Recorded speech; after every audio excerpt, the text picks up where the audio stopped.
What a beautiful thought I am thinking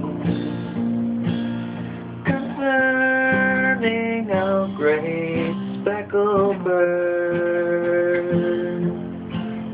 Remember, her name is recorded on the pages of God's holy word. All the other birds flocking round her, and she is oh despised by the squad.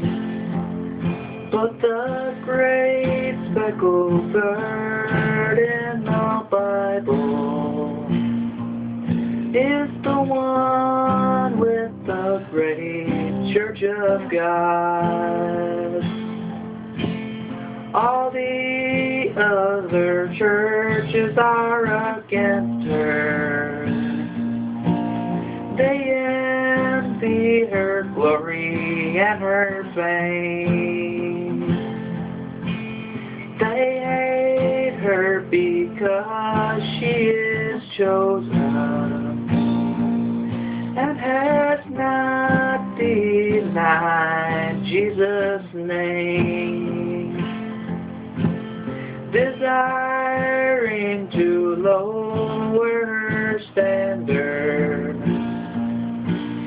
They watch every move that she makes.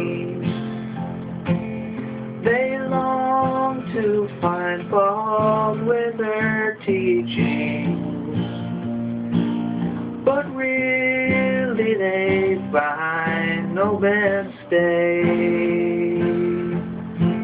She is spreading her wings for a journey. She is going to leave by and by.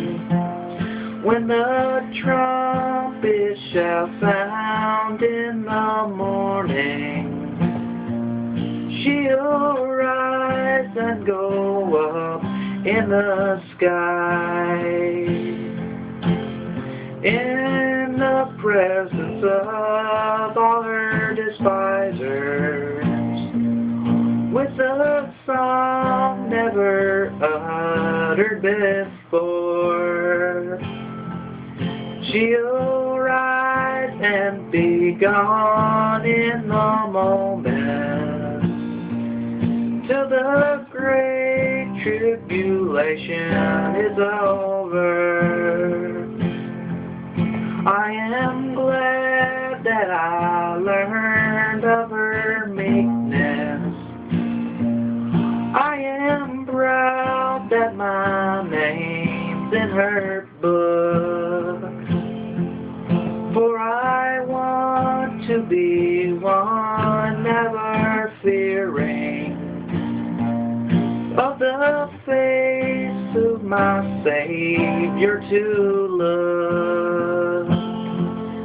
When he cometh descending from heaven, on the cloud that he rides in his word, I will be joyfully carried to meet him on the wings of that great speckled bird, on the wings of that great speckled bird.